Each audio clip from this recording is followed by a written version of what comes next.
Tú has estudiado antropología médica e historia de la ciencia y entiendo que especialmente has trabajado sobre las epidemias en la época prehispánica y también durante el periodo de la conquista.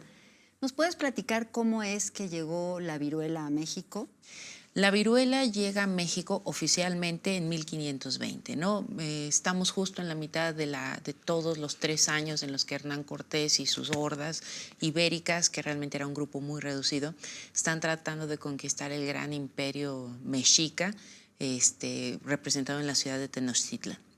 Pero en sí la historia de la viruela en América es unos años muchísimo más antigua, porque el primer brote de viruela que se tiene documentado es en el año de 1493 en las Antillas. A partir de ahí se va a ir dispersando la enfermedad por todas las islas del Caribe. Después de ahí va a viajar a Cuba, la isla de Cuba, en 1519.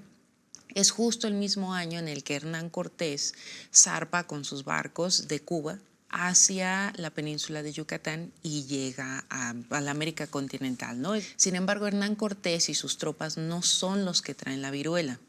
Por el año de 1520, el gobernador de Cuba estaba muy enojado porque todo parecía indicar que Hernán Cortés se quería adjudicar el triunfo de haber conquistado un gran imperio de los salvajes indios de las Américas, ¿no?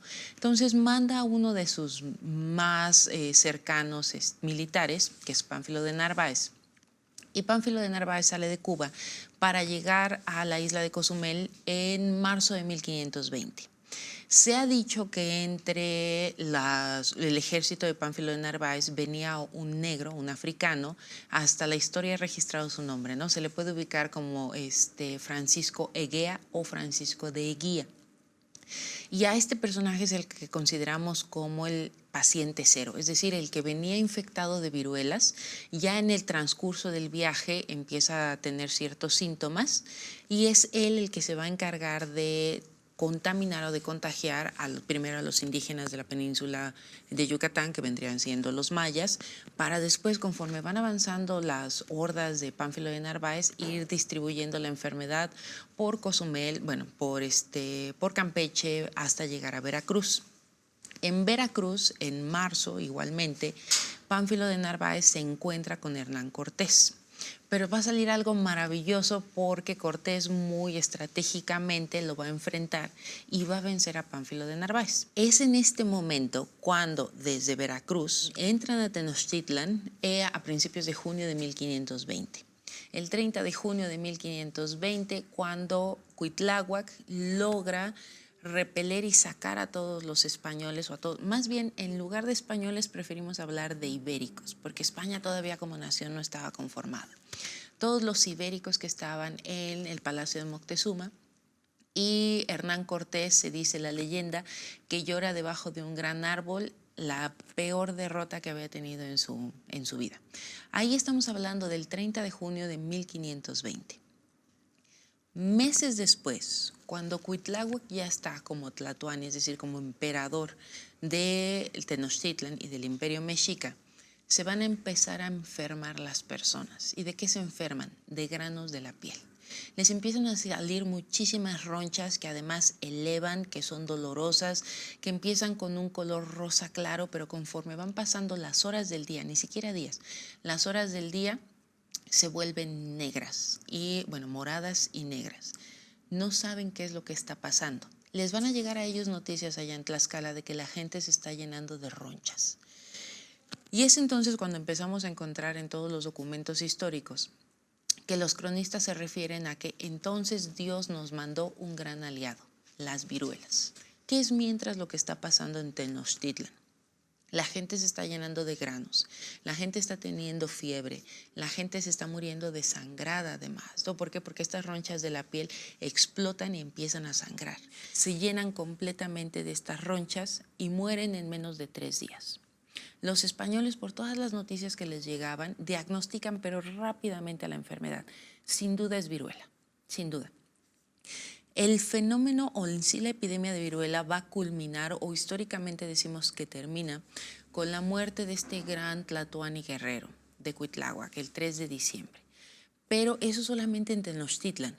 porque obviamente la gente seguía tratando de tener contacto con las ciudades o los pueblos aledaños.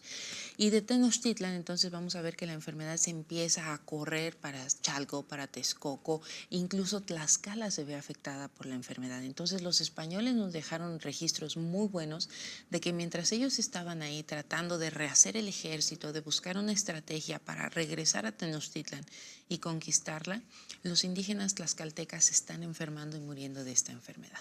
Y todo esto lo vamos a ver reflejado cuando se empieza a dar la primera epidemia de viruela en 1520 aquí en Tenochtitlan o en México. ¿Por qué? Por todo el conocimiento de siglos que ya tenían los españoles. Ellos tal cual ya la conocían perfectamente. Los documentos históricos nos dicen no nada más de que le dan gracias a Dios de que les mandó este aliado, sino que también ellos mismos diagnosticaron a la enfermedad y le dijeron a los indígenas con los cuales sí podían comunicarse, que eran aliados, que por ejemplo no tomaran los baños de vapor, los famosos temazcales, o que no se bañaran en los ríos. ¿Por qué? Porque al reventarse las ronchas y estar en el agua, en un medio acuoso o encerrados con vapor, el virus, la viruela es una enfermedad que se transmite por medio de un virus, el virus variola. Entonces el virus empieza a diseminarse, es decir, se esparce y es posible que contagie a más personas. ¿Cuántas personas se calcula que murieron? ¿Por qué fue tan letal?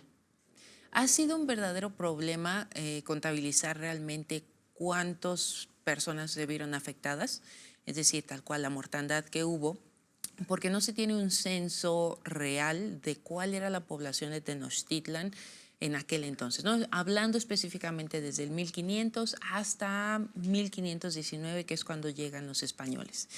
Pero llegamos a calcular los historiadores que esta primera epidemia afecta más o menos, es decir, mata a 1/3 de la población solamente de Tenochtitlan. ¿Por qué afecta tanto a la población indígena? Por un fenómeno que le llamamos población virgen e inmunidad, porque ellos nunca habían estado en contacto con este virus. La población nativa no tenía los anticuerpos, no tenía un registro inmune para combatirla, por lo cual la epidemia o en sí la enfermedad va a afectar tanto a la población. ¿Hay datos de qué tipo de información circulaba sobre la viruela? ¿Qué se decía en los pueblos, en las comunidades? Hay varios documentos indígenas, principalmente los códices, y muchos documentos que los frailes franciscanos recopilan tratando de reconocer la historia, pues, principalmente de la población mexica. Y lo que sabemos hoy en día es que los mexicas van a ver a la viruela como un castigo divino. Sus dioses los están castigando porque no pelearon contra el enemigo, no lo sacaron y además lo dejaron entrar. Entonces es tal cual un castigo. Por un lado vemos que los ibéricos se afianzan como los verdaderos conquistadores y dueños, no nada más de la tierra, sino de la población que ahí estaba, mientras que para los indígenas es la derrota absoluta. Mis dioses de plano me están castigando de tal forma que me mandan esta gran enfermedad.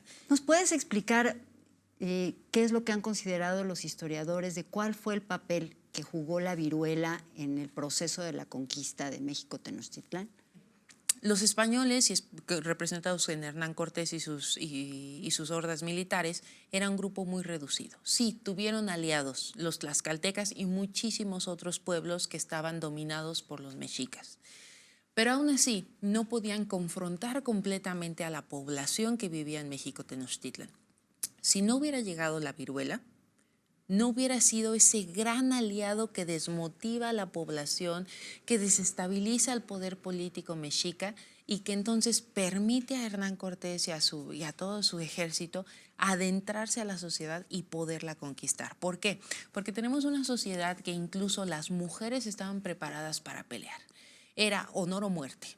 Era guerra o morir. ¿Y qué honor más grande que morir en la guerra? Sí, sin duda es un factor clave. No es el factor más importante, pero sí es un factor clave para que se haya dado la conquista.